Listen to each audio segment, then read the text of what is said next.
All right. And welcome back, guys, to the Self-Selecting Podcast. You don't need an introduction. Guys, this is Justin Mihaly. Thank you. Thank you for being here. If you don't follow Justin, well, pull up your phones right now. Go give him just go take a look at his social media, him on Instagram. You're probably familiar. You've seen us do a few episodes together thus far. You guys responded really well to that. You guys on my end, you seem to really like that. I know on Justin's end, a lot of positive feedback. Justin, thank you. Thank you for taking the time today. How are you? How are you doing? Yeah, I appreciate you. The extremely kind introduction. You always make me blush a little bit. So don't mind my rosy cheeks right now. But we've had some incredible conversation on Grow or Die podcast. So fired up to bring it over to your listeners as well. I'm thrilled to see you doing the podcast. Like, we need more people like you putting your word out in more long form content format. It's very impactful to people. So fired up to be here, fired up to bring some value. You asked how I'm doing. I mean, to be honest, I'm like living my dream life right now. So like, don't pinch me or anything. I'm doing absolutely fantastic. Life is just really freaking good right now. You've been on the move a little bit recently, and off camera we were talking about some leisurely travel. Where have you been recently? So girlfriend and I are planning a really cool trip to Mexico right now. And we're going to like one of Mexico's like 5-star resorts. It's the only 5-star resort in Puerto Vallarta. So we're planning that right now, which I'm really fired up about. We have family trips coming up. See my family, see her family. My family's coming down. Her family's coming down. It's more like filling my cup travel as, I mean, as you know, the last 7, 8, 9 years of my life, the travel's been bodybuilding focus. You're traveling for bodybuilding shows to tend to clients, some of which might not appreciate how much you put in. You know, you don't get paid for that. A lot of coaches do a good job of making sure their client. Now I do. If I'm traveling to your show, I'm gonna get it's all paid for before I go. As you know, what people don't understand. A little aside. I had a coach friend of mine set this out. Let's say if you charge $400 a month for a contest prep over a 5-month period, that client pays you $2,000. If you book your hotel and your flight and you go to a show and you buy tickets and you have your food and everything, you spend more than $2,000. So when you travel to shows and clients don't pay for those shows, you basically do the entire prep for free. You make no money. So the first value piece to coaches listening to this is make sure that you are not doing that because it's not worth it. Travel, I've never been able to do travel for fun. I've been building this business. I've been taking Team Mihaly into Together More Fitness and hopefully building something that lasts a really long time. So now it's time for leisurely travel and not boring bodybuilding travel. I love that. This episode is going to have a lot of value pieces for coaches. So I hope listeners are taking notes or at least checking the timestamps to circle back to areas that they have questions around. But I couldn't agree more with just like looking at your bottom line and really understanding, and even outside of travel, even just looking at, okay, what are you charging? What is the cost per hour that now that rate is dropping down to, depending on the client themselves? And I mean, this is one that like, yeah, it's not fixed. There are some clients who are very self-sufficient. There are more clients that I work with. I know the kind of clients I attract. They have a lot of questions. They want to understand what it is we're doing. And particularly, I tell them, I'm like, hey, it makes my job easier if you have direct questions for me to help you. You will have better results because your buy-in will be there, because you will understand what we're doing. And hopefully, I mean, my goal would be that those questions aren't repeat questions. Like we don't have to explain why hydration status is important. We don't have to explain how to auto regulate a second, a third, a fourth time. I think having boundaries as a coach is something that for clients, like clients who are listening, or individuals who work with coaches who, maybe are new to that kind of service, or I guess that kind of environment, they oftentimes think, well, it's just a quick response. Like, I don't understand, why can't they jump on a 15, 20, 30-minute call with me? And the reality is, when you're coaching, particularly at your scale, that is so unrealistic. And I mean, frankly, I think it's a disservice to the coach, yes, but then also to the client. Like, the service itself will eventually follow suit if you're making those, I want to say, allowances, but it comes down to, okay, like, what is needed, what's being provided. And I think when you look at the bottom line related to travel, I mean, you have a client who asks you, hey, can you come out to this national show? Like, we've been working together for a year. It's like, it has nothing to do with wanting to. I mean, like, yes, there's a cost even with the fact you're at the show and you're taking the, whatever it is, 8 to 12 hours that single day to be attentive to the client, to be there in person. That has a cost as well. And it's very intangible. But then you look just quite literally the cost of the flight, the hotel, the Ubers, the food, just accessing all of the things that now you don't have because you're not in your environment. I love that you touched on that. Took that was just a brief piece and ran with it.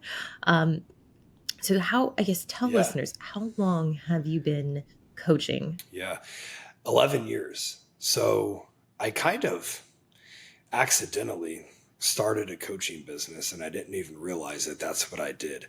11 years now. When I was 20, I got out of the strength and conditioning route because I quickly realized, for me to have the life I want to have, that is not going to be it. It's a very demanding job, to say the least, in terms of time. I mean, it was a 6 a.m. to a 7 p.m., like every single day type of thing. And you have to be there until you got to be there when the first athlete's in, last athlete's out. Didn't want to do that. I wanted to work with a little bit more time flexibility in my life. I want to actually experience life. I've watched my parents be slaves to the time clock for their entire existence. Clock in, clock out, and I'm not going to do that. So I started coaching people. I was a personal trainer at LA Fitness. Well, first it was Urban Active, then LA Fitness. But then I got into competition coaching because my sister worked at a jewelry store and had a coworker who wanted to do a competition. And she really wanted to work with me. And I was like, I don't even know how to do that. I've never done anything like that. She's like, I want your help. So I guess we tried it out anyways, and she actually ended up doing really well and gave me an insane transformation light post as well. But people enjoyed keeping up with her. And then through that, I started attracting more and more people who wanted to compete. So there for a minute, I was like a first time competitor kind of coach. And I recently had this chat with a mentee about that. Like, man, to be honest, Corey, looking back on my career, that was one of the most fun places to be, is being a coach to first timers. The egos are far less than the Olympians. Their expectation is much more realistic than, the seasoned pros. Looking back, that was kind of my favorite time of coaching bodybuilding, was when it was the young people who were just trying to get a jump into the sport. There's a different level of hunger, passion. It's fun being able to teach people things. It's fun not having to unteach, or as I like to say, unfuck. I've got to unfuck things to be able to teach them how to do things the right way. It's nice when you don't have to do that. You kind of have a more blank canvas. But then the number one factor that I chat with my mentees about, and why I think all coaches need to have someone helping them out with mentorship or leadership of some sort, your skill set has to continually improve to a place where everyone on your roster can be served, and everyone that reaches out to interact with your content can be served, and everyone within your target client that you are attracting can be served. And unfortunately now there's a lot more emphasis on marketing yourself, standing out with content, trying to be like the leader of the next flash in a pan, rather than just skill set enhancement. Skill set enhancement markets you to your own set of people who are going to pay you a very niche price to solve whatever issue they have. And I think a lot of people are really missing the mark now, as opposed to even just 4 or 5 years ago, in terms of, well, I want to have a ton of leads, but you don't even know how to sell. You don't even know what you're selling. You just want to have a ton of leads to get money in, but not really be able to fix problems. I don't really subscribe to that. So a little bit of a tangent there, but to answer your question, Corey, I love that. 11 years.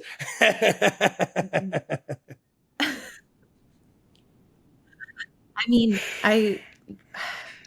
I'll be honest, I expected at least 90 to 120 seconds of response, which is always my expectation when we talk. We're both very long-winded. We're very introspective. And I think it's one of my favorite things about you is you walk through your thought process as it's occurring. And I think that's appreciated. And I can definitely see how even that quality, having that in a coach can be a huge asset, just because in this day and age, I mean, like, I think a lot of clients, they're not asking the questions that they want to ask or that they know how to ask. And I think that in itself, I mean, you already have the intimidation of, okay, well, I don't want to offend this coach. I don't want them to think I'm, disrespecting them. And it's such a weird power dynamic, because in any other industry, when you're paying someone for a high price service, it really, there shouldn't be necessarily a fear, or I guess a true intimidation, but that's always been something that has been a limiting factor for clients to really prescribe to the program itself. And I know you're really good about this, working with clients, from the go, letting them know, like, if you don't understand something, I need to know, because I don't know where those gaps are for you. And if those are present early on, and it's just a matter of, okay, you're not warmed up to me yet, you're not as comfortable, you don't feel like you as the coach, you trust that they have what it takes, they're cut out for the program. It's like, no, like, let's skip past all of that shit and just, what do you need from me? What do you need from me to be successful, to do what I'm telling you to do? And I think those hesitations, I think they can be very limiting in and out of the sport of bodybuilding. But I want to go back to what you said early in that's first-time competitors, very fun to work with. What has been your experience back then? Because we're talking, I mean, like 11 years.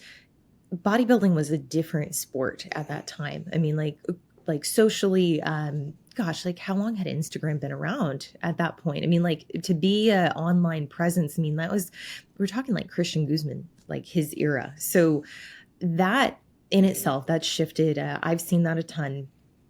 With first-time competitors, they by proxy are already on the pursuit of becoming influential, or wanting to become this, sponsored athlete avatar. And in your experience, how has that changed in the last decade or so? That's a really, really good question. Not one I reflect on often. There's going to be a few points. Number one, it used to seem that people just really got into bodybuilding, like really pushed their bodies, but probably because they were lacking something else, like a similar background as myself. Well, I was an athlete my whole life, and then you get to college. I ran track for a couple of years, and I wasn't good enough to continue, so now I needed an outlet. And I wasn't sure what to do with a competitive endeavor gone, so I turned to bodybuilding. I think that's the road that used to be traveled to get there. or people kind of overcoming insecurities or putting their traumas or things in an outlet packaged up in the gym, and all of a sudden they have a really good physique. And it's like, well, if you have the best physique at your gym, then maybe you should compete on a stage and see if you have the best physique in your area, and then maybe you should see if you have the best physique in your state, and then maybe you should see if you have the best physique in your region, so on and so forth. Now, I think, and this is not a negative thing whatsoever. I know a lot of people are going to they get negative in the response. Dude, bodybuilding is a beautiful sport. Now, I do think people are getting into it because they think that it's a means to be influential. Maybe it is. And if somebody can really go through a contest prep diet and nail it and actually get in shape, do the posing, do the check-in process, go through a peak week process, a dehydration period, a rehydration period, like, the things that are actually hard is the dehydration, the rehydration. Peaking isn't hard. Reversing isn't hard. Dehydrating and rehydrating is hard. If you actually go through that, then man, like, you're probably somebody who's going to be a little bit more influential in your friend group than other people because there's a certain level of discipline and willpower that you have. But also, I mean, we're still mammals by nature, and there's still a hierarchy formed based on your physical capabilities.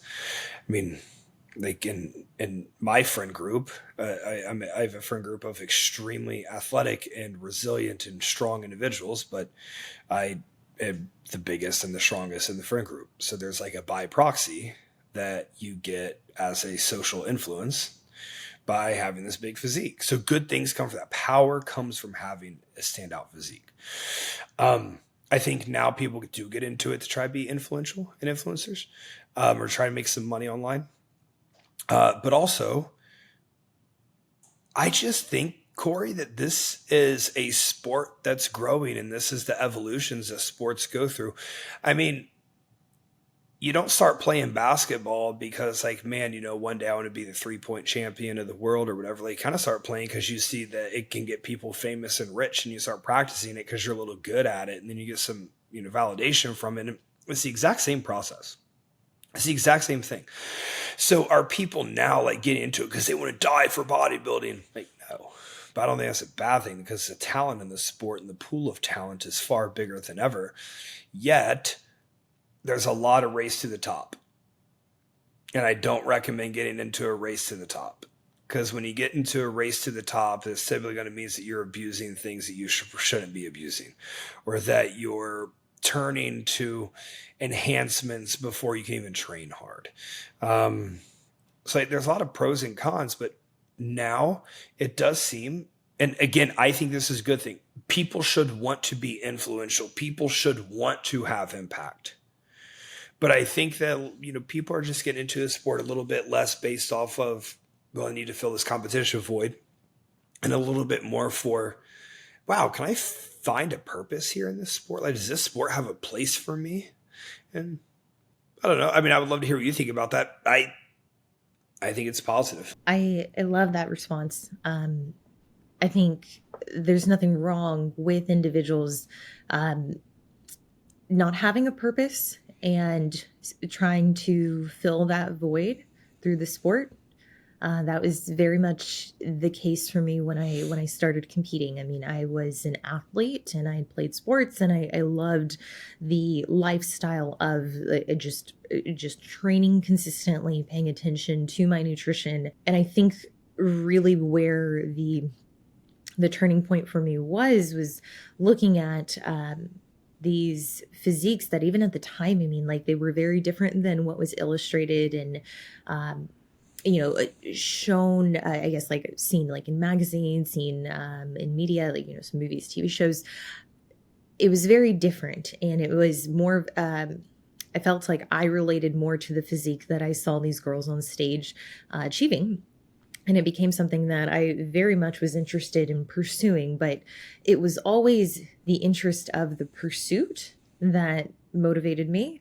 Not necessarily the destination. The destination was always ambiguous. Of course, winning is, it's very clear cut. That's objective. But I really saw it as, okay, well, this is something that I can do that's going to complement the lifestyle. It's going to allow me to challenge myself, and it's going to give me something to work towards, as in the specific date of getting on stage. But at the end of the day, I mean, like, are not in control of how other people show up. And I've always said, like, if I'm beat, I want it to be by someone that objectively I'm blown away by their physique.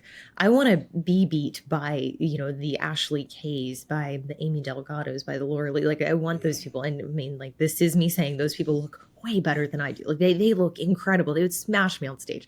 And the fact is, going into those competitions, I'm just as motivated to show up my best and bring my best. Even so much so that I'm like, like the probability of me doing well against, especially where those athletes have evolved into, as competitors, it's very low right now, just objectively. And maybe low is a bit of an exaggeration, but the goal for myself still very much is to bring my best, because that's what I can control. I can't change my torso length. Like, no amount of posing, dieting, building is going to alter that. I'm never going to have, a super long torso like Laura Lee, like Jen Dory. But what I can do is bring a more balanced physique, a denser physique that ultimately is going to get more of a look on stage. And hopefully the idea being, get the judges to be like, well, shit, that looks really good. That might actually fit the criteria of, what we're looking for. And I think that what I'm describing as the destination, the pursuit of bringing my best, and knowing that can look dramatically different show to show.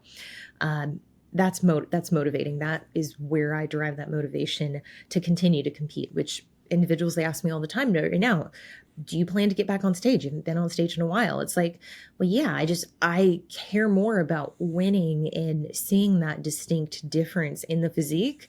And if I'm not able to do that, or if I haven't made those changes, I just don't see a lot of value in going through, frankly, what I consider the easy part of bodybuilding, which is the dieting. The getting shredded is like, it's pretty straightforward. That you can do very poorly and you can still reach a very similar outcome. Getting on stage, like, that's the part where changes, they aren't really going to happen from a macro sense. You can lose body fat, you can improve your posing, you can get more reps in on stage, but that's not when you're going to make those leaps and bounds as an athlete. So I think going into, okay, so you have individuals nowadays who are interested in the sport, and specifically within the bikini division, the wellness division, they see that. And I guess the question I have, and I'll just throw this out, open-ended, the assumption is looking at these athletes, seeing that they've made careers out of their time on stage. Yes, like we're both in agreement that, it can be helpful. It can be positive, it can be negative, but is there ambiguity around what it takes to actually make a career out of being a full-time competitor? Yeah, good question.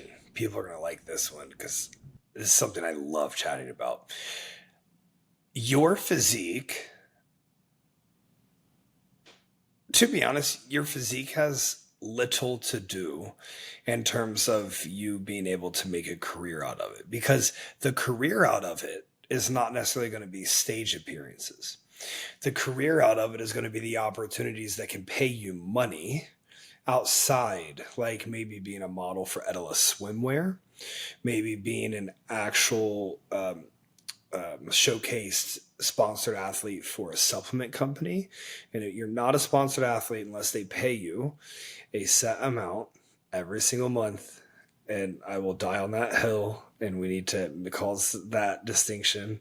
If you're not getting paid every month by your supplement sponsor, you're not a sponsored athlete. You are just an affiliate, and that is okay. That's a great place to start. I mean, shit, you and I both had sponsorships, and we both had affiliates. And honestly, sometimes, in my case, the affiliate was a better deal than the sponsorship.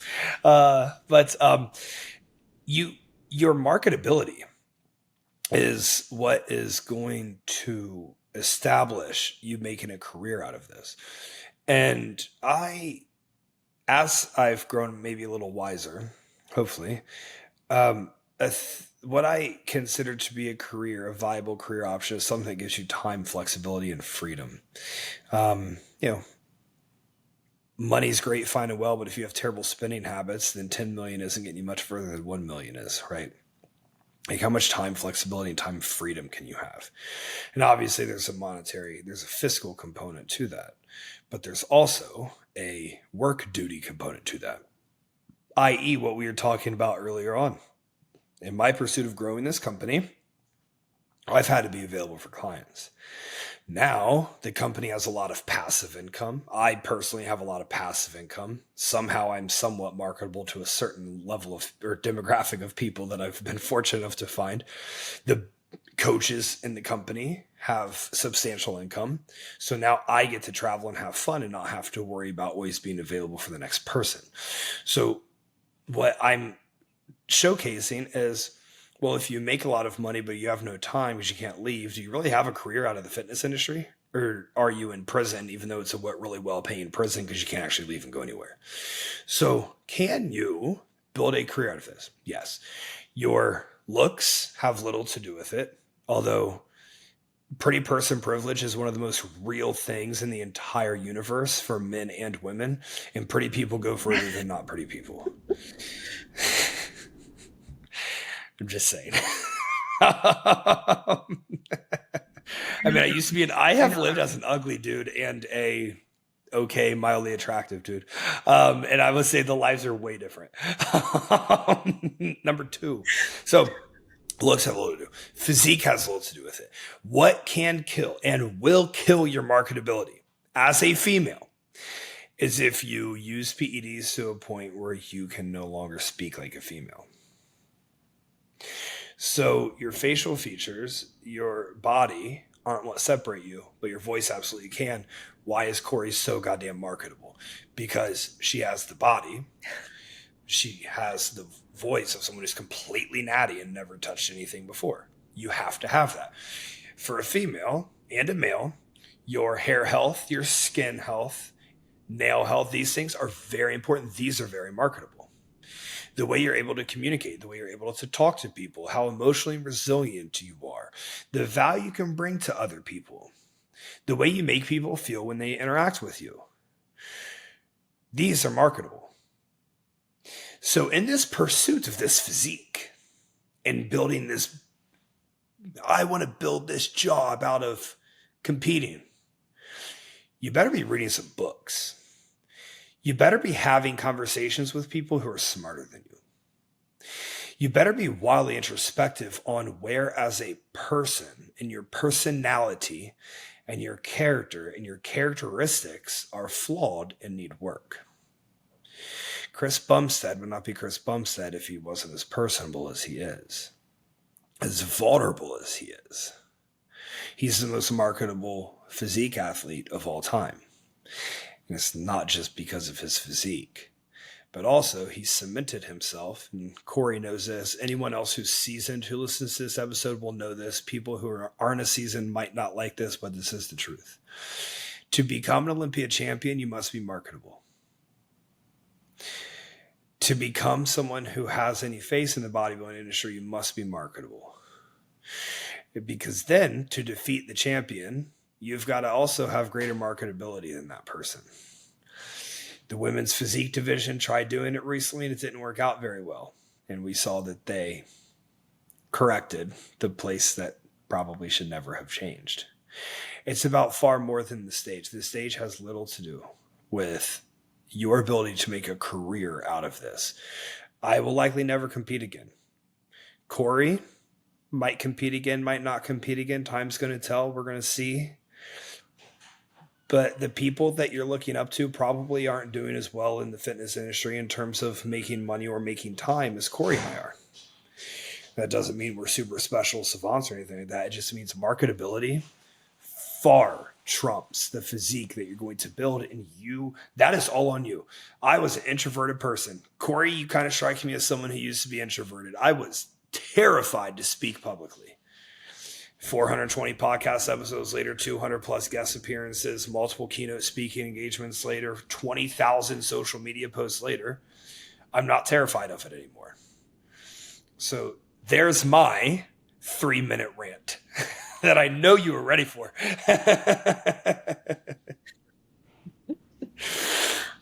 I, gosh, that was that was awesome. That was great. Thank you.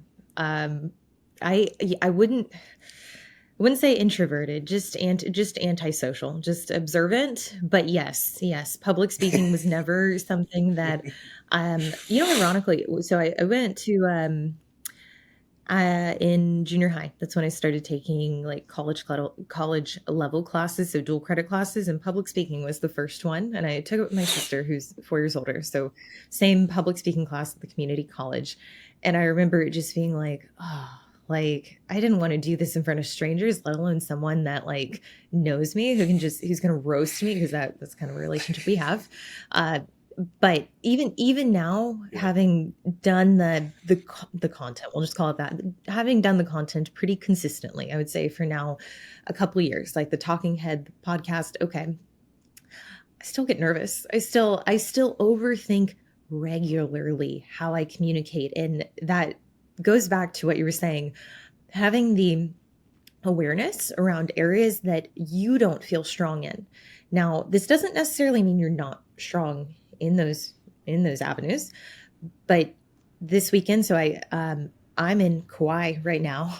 I was in Oahu for a seminar for the Ikaika Classic, and this seminar, it's at this point I've done in-person events, but going into it, I had constructive feedback for myself, the things I wanted to work on objectively, things I was like, okay, last time it felt this way getting off stage. I had these, I wouldn't even call them regrets, but just things that I was like, oh, I wish I had done this differently. Okay, I think if I had, prepared more in this kind of fashion, I would have felt more confident in what I was saying. I feel like the information would have been easier to digest. I feel like viewers would have, or listeners would have, it would taken away more value from the seminar. So going into this, I mean, like, it wasn't even a matter of, okay, I need this to be perfect. It was, I want to improve on these specific things, on this specific criteria, these areas. And even if they're not perfect, I just want them to be a little better than the last time, so that when I get off stage, I don't have the exact same feeling. And I think that kind of mindset, that in and off stage, has helped me so much, because being very specific with what you're aiming, with where your aim is, I think that directly relates to this conversation, around, setting your trajectory. Do you want to be an Olympian? Do you want to be Ashley Kay, where your longevity in this sport is very much like, I'm going to be that person who is frequently on stage and frequently doing well, and I'm going to be accepting deals, I'm going to be doing in-person events? If that's what you want to do, that's a very different career path than, let's say, Jen Dory, let's say even Maureen, Laura Lee, all of them. When you look at those top athletes, I mean, they have very different ways in which they've capitalized on their success on stage, and they've developed their own marketability. When you look at individuals who've gone more of the coaching route, okay, what value are you trying to provide? Is there a specific type of client that, working with them, okay, well, this is someone that I'm very good at helping, like this avatar. I know that them particularly, as opposed to someone with gut health issues, as opposed to someone who, is maybe more of a transformation client who's lost a significant amount of weight and is looking to get on stage. Knowing where your skills lie, and in contrast, knowing your weaknesses, and knowing that, okay, that pursuit, that's probably where you need to spend majority amount of your time, that I think is invaluable. In just like how we talk about with bodybuilding as a sport, I mean, like, this is a constant, it's a day-to-day hygiene, whether you're competing or not. I mean, Justin, like, even if you never get on stage again, you're still going to have, in essence, the components that have led you to success on stage. That's still going to be a part of your day-to-day life, even if that looks outwardly very different. And I think that's where people, they, like you said, they see the physique, they think, okay, that is what's going to get me the success within the sport. That's when the offers are going to start coming in. And frankly, the physique is the easy part. That's the part that almost everyone who's doing even remotely well, they're nailing that. So, yeah, no, I appreciate your insight on that. I guess to kind of take this conversation, towards the realm that we know people want us to, towards the PEDs, towards the drugs. You've worked with a vast amount of athletes, female athletes who are a part of different divisions. What has been your experience with athletes who, they have those aspirations to pursue, let's just say, upper end bikini, wellness, figure, physique? Do you feel like they're pretty risk accepting?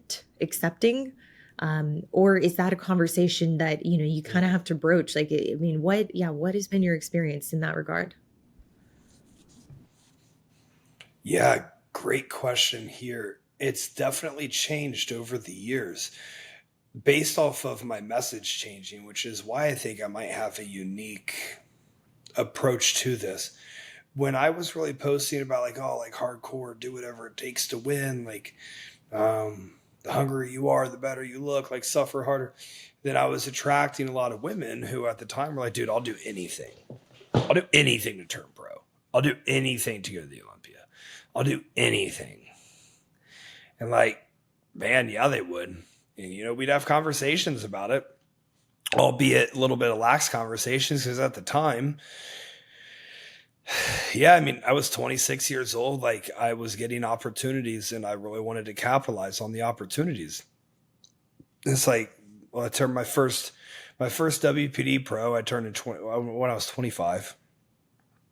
And then I've really consistently been able to continue getting people, and then my first male pros when I was 26. So I've been able to continually get a lot of people in that time frame to that destination. But early on, when you're 25, 26, it's like, well, shit, I got to prove myself. And like, let's do whatever the heck it takes to get this done. And back then, I would say it was very much so whatever it takes. I don't care about the repercussions. Like, I don't care what comes after this. I just want to achieve this thing. As my messaging has changed about, hey, you know what? I actually think there's a better way to get this exact same goal accomplished. And I think we can do it and still have longevity in mind. I think that we can prep and be pretty healthy as we prep. I firmly believe that, for guy, for girl, for whoever. I really, really believe that. And I'm not trying to like sit here and trumpet this like risk mitigation of PED usage. Obviously, we talk about that a lot, but like, dude, if you're in a prep and you're using halotestin and trenbolone, then I don't think there's a lot of risk mitigation that's really being taken into account. Like, I think it's just it was a marketing tactic. It's a marketing tactic that people have used. But like, we can talk about it, and I believe that we should. Here's your risk mitigation: train so hard, recover so well, and eat micronutrient surplus, and watch how much further your PEDs go with less dosage. There's your risk mitigation that you're looking for. There's always like fancy tricks and whatever that like people are pushing and preaching about, like, use this to overcompensate for that and use that to overcompensate for this. Yeah, adding more drugs to the equation to overcompensate for the other things that drugs are doing is not risk mitigation. Now, the conversations I'm having nowadays are much more aligned with, hey, I want to compete, but every time I compete, I lose my cycle for 6 months. I'm an emotional wreck. I can't sleep. I have horrible PMS. I've had SIBO, I think, for a long time. I'm sick of feeling like X, Y, and Z. Is this possible? It's like, well, since you're talking to me, it is. So let's do this with as minimal, as small, as whatever as we possibly can, whether it be PED, whether it be output, whether it be whatever. And let's see how far we can go. And now it's a very internal focus drive that I'm doing. So every single one of my clients takes the TM Perfect Digestion Stack, every single one of them. And there's different elements to this, different levels based on what the client needs. But I teach about that pretty in depth in the mentorship. I did a podcast on it as well. So if we start and we have great digestion, then we're opening up the ability for our liver to better do a few things. Well, the liver does over 500 processes in the body. So really better digestion is going to allow it to do all 500 things better. But a few main things. One, produce more bile acid that we can use for even better digestion. Two, be able to better convert thyroid hormone, obviously T4 into active T3. It's very beneficial for us, extremely important. Three, better detoxify the crap out of our body. And I don't think we realize just how bad the crap in our body that needs to be detoxified, meaning byproducts of plastic breakdown, meaning environmental pollutants, maybe water pollutants that get inside of our body. These things are really bad for us. I mean, like really, really freaking bad. And they're causing high levels of oxidative stress. And when you put this into a female whose body is much less resilient than a male's body, to be honest, you pump a male's body with some testosterone, some amino acids, and maybe give him a little bit of progesterone if he's emotionally a bit on the edge. Man, he's pretty easy and good to go. A female's body is much more complex than that. So if we support digestion through the TM perfect digestion stack, and therefore we free up the liver to not be backlogged, to be able to best do its 500 functions, well, then a trickle down is we're going to have better thyroid health too, right? And thyroid health is just viewed in the dieting phases like fat loss and whatnot, or maybe how much food I can handle. But thyroid health to me means that our adrenals are calm and our energy turnover is actually supported by thyroid, not our adrenals, especially in females, because females metabolize catecholamines so much less efficiently than males do. So that's why I came up with that body temp pulse rate check to actually assess my client's metabolic health. So then we have thyroid healthy, we have liver healthy, we have gut healthy. I bet we have a much healthier brain too. I bet we're sleeping way better too. I bet we're much calmer throughout the day too. So the output that we do have and the PEDs that we do use are going to stretch way further because our body is more efficiently undergoing every single process within the trillions and trillions of cells inside of our body. So now a little bit goes a long ways, whereas before what they were experiencing was just like always pounding their head against the wall and not being able to make any progress. So I think taking the internal health, maybe functional health approach first, and then bodybuilding later has really led to much greater outcomes, much healthier people, a lot more problems solved as well. I love that. And I know it's nothing that surprises me because I know you and I are both aligned with correcting the root of the issue prior to introducing things that ultimately are just going to mask those symptoms, which is really, I would say, more of a common practice in bodybuilding itself is, okay, band-aids for bullet wounds. Let's put them over there until we really need to address them. And I think the follow-up, where my mind goes, hearing you break down, your framework, your methodology is on the behavior, a behavioral analysis, looking at that same type of client who their expectations are, I want to go through a prep and I want to avoid, regressing into, let's say realms that you and them or I and them have corrected thus far, from a digestion standpoint, from a hormonal standpoint. In my experience, I don't see a lot of improvement unless the behavior is modified. And that's where prior to introducing these, I would say, just vast protocols, dietary protocols, training modifications that, just look very different than what the client's used to. My focus is uncovering, okay, what inputs could be exacerbating the issue, what lifestyle modifications can be made, and why is this individual not making them? And I say, it comes from a place, I assume, I hope that it comes from a place of ignorance versus them knowingly choosing not to take action. But I think it's somewhere in the middle, usually. Usually they're somewhat aware that, they themselves are in control of modifying these behaviors. Yet when actually asked, okay, why is it that you can't consistently get more than 5-6 hours of sleep a night?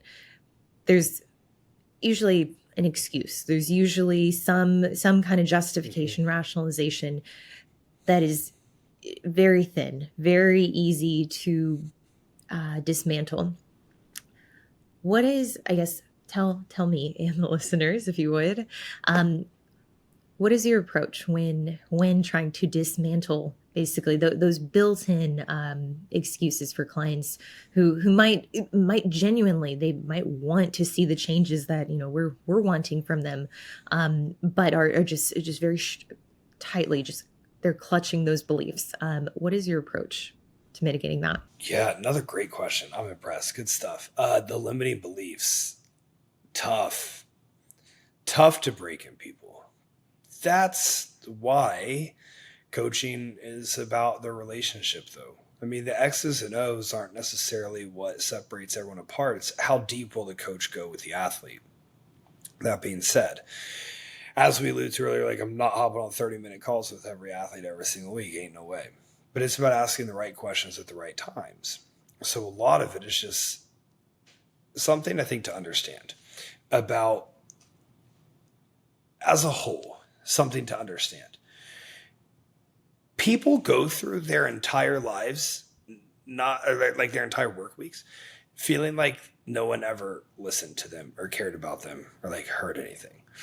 So if you simply switch that and you actually listen to your clients, what are they saying in the check-in? How are they verbalizing this? Did they send a voice memo? How do they sound in this voice memo?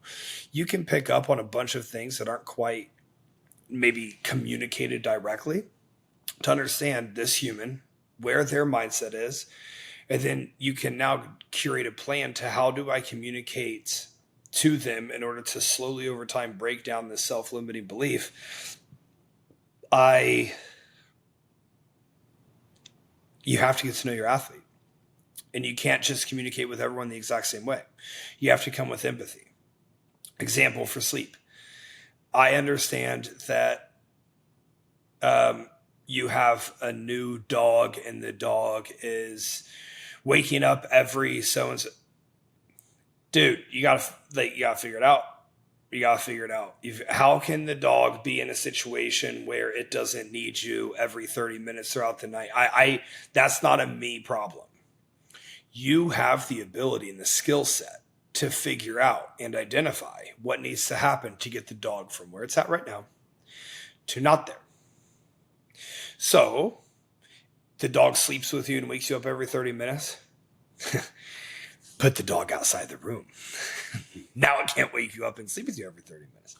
The dog is barking or whatever. Try CBD. I don't, you have to configure the problem. Every single issue that happens in the entire world has a root cause and a root fix. And if we get to the root, then we can now build habits that are going to change our outcomes, right?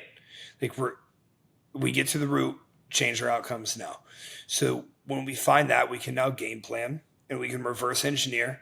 Corey, I want you getting 7.5 hours of sleep a night. Right now you're getting 5. All right, Corey has told me that she is identifying dog in the room, dog out of the room, step 1. All right, now we're worried about the dog not being in the room. We can't calm our brain. All right, magnesium glycinate, boom, brain calm, step 2.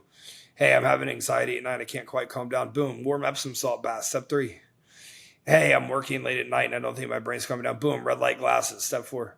And now we just built an entire regiment that you're going to follow every single night. And then you're going to hit me up once every 3 weeks. Like, wow, I wasn't able to do this last night because of this. And it's amazing how much different my life is when I do this nighttime routine versus when I don't do this nighttime routine. And so it's just breaking down the limiting beliefs through practical action. Find the root, find where we want to be, empathize with where we are, but let's build a plan.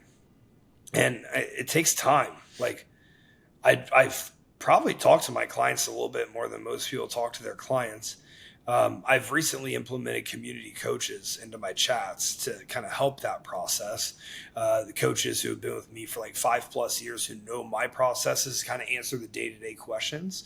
That's helped tremendously. But you have to identify the root, empathize where they're at, and then reverse engineer where you want them to go in practical steps. If I tell you, who's had 5 hours of sleep for the last 3 years, Corey, do 1, 2, 3, 4, 5, 6, and 7 every single night starting tonight. Let me know how you feel tomorrow. It's not practical. Baby steps. You got to build it out. It's got to be built out over time. And so it's like that with any issue ongoing. You have to reverse engineer from the desired outcome to where the client's at right now, meet them there, and then take time to work through the best possible scenario and outcome with them.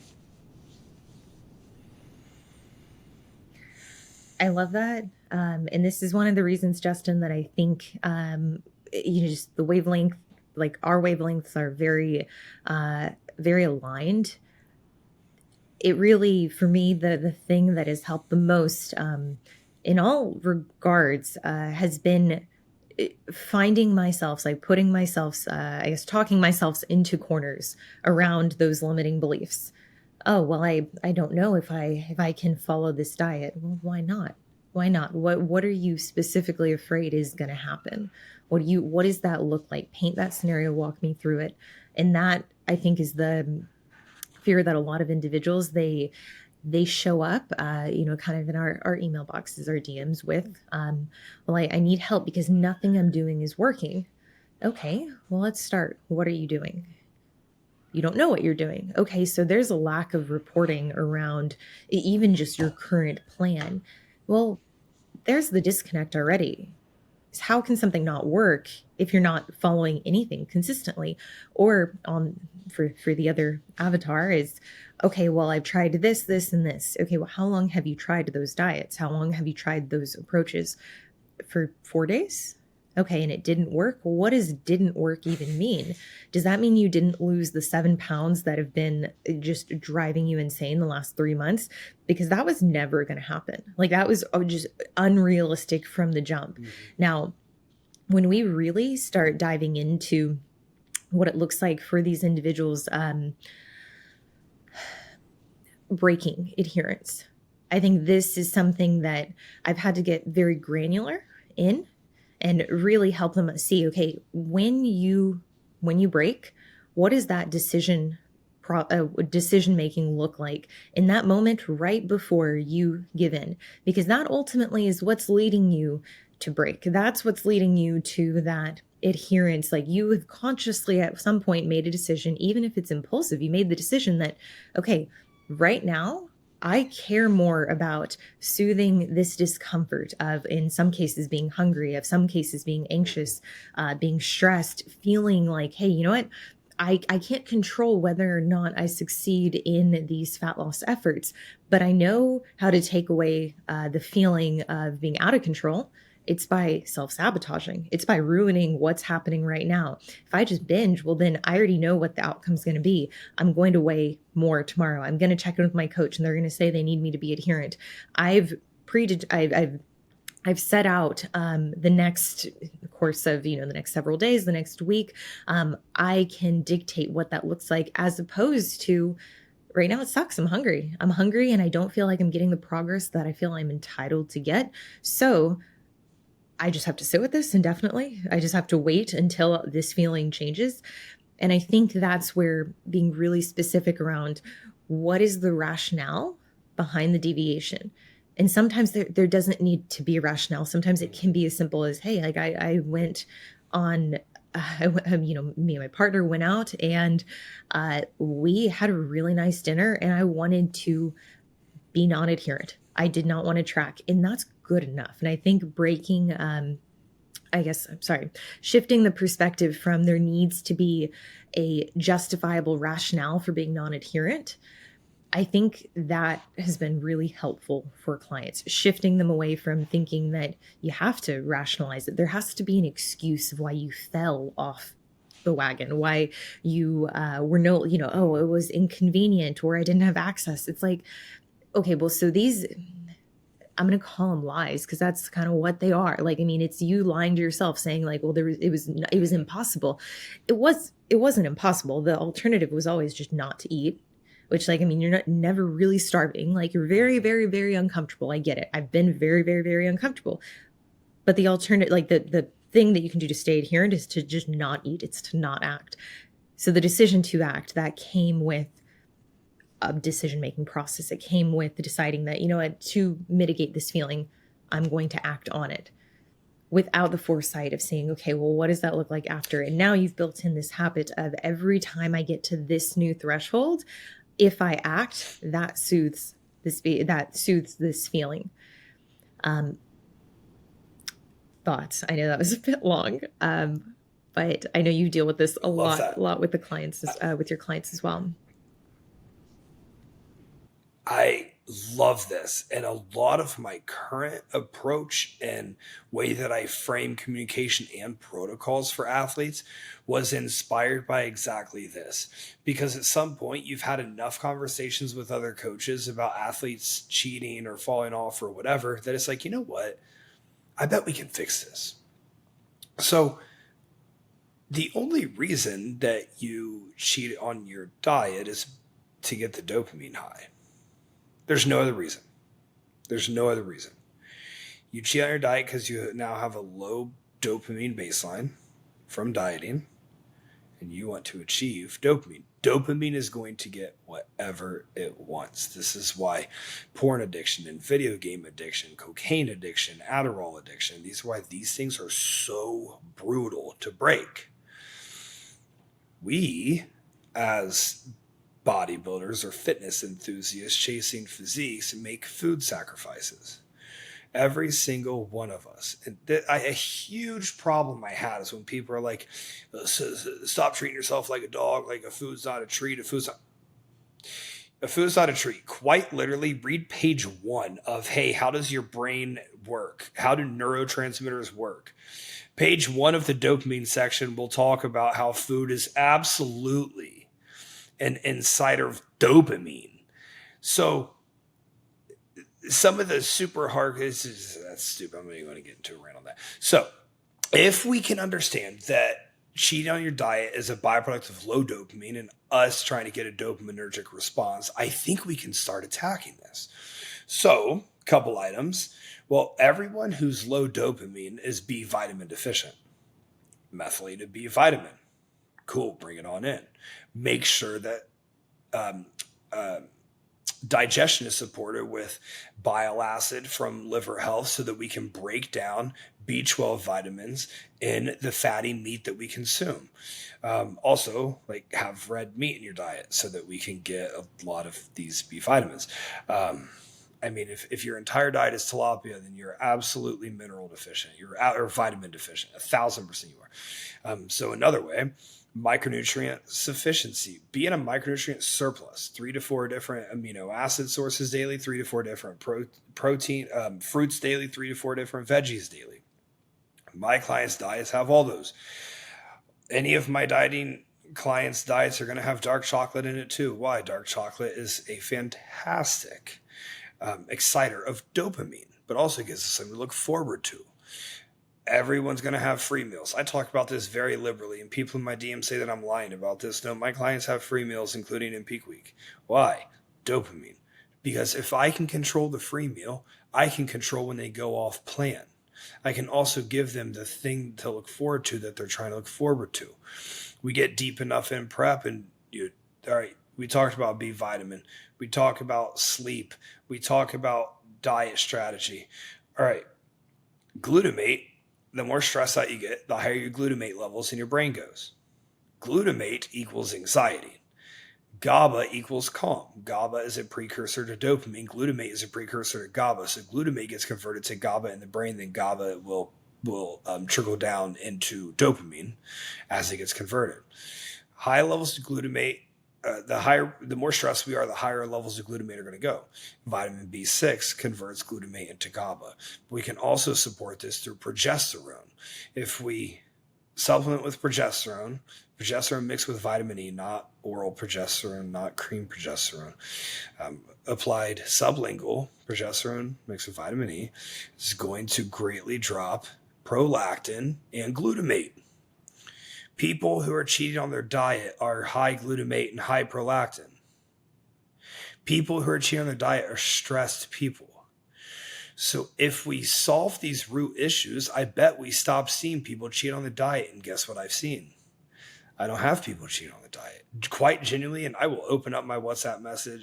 We can go through my WhatsApps with anybody. I do not have people cheating on their diet, because how about we just counteract what's going on from a neurological component and a physiological component, and then we just educate the client on what's happening, why we're doing this, and all of a sudden you don't have those issues anymore. So that's the approach I took, and I found it work. Honestly, Corey, I found it work unbelievably well. What are your thoughts? I'm bummed that this is the thing that we're touching on at the very end of this episode. Justin, we're going to have to run this back, do a second episode just specifically on supplementation, because I know the value that you can bring, that you do bring to your audience members, your clients, your viewers. And I want to share that with my audience, my viewers. Thank you so much for being here and just touching on the importance of really, just a slew of topics today. I want to give people a touch point if they do want to reach out to you. So where can people find you? Yeah, Mihaly _ on Instagram. Grow or Die podcast on all your streaming platforms other than YouTube, anti-YouTube. Find me over on Substack. togethermorefit.com. Shoot me a message anywhere. I love helping people out. I love just being a resource for people. If anything we chatted about today, you want more elaboration on or have follow-up questions, shoot them over. I would absolutely love to help out. And Corey, you're fantastic, by the way. Wow. Great questions. Like, that was really freaking good. You did a phenomenal job. Thank you. Thank you so much. It's been great catching up with you. We're certainly going to do this again.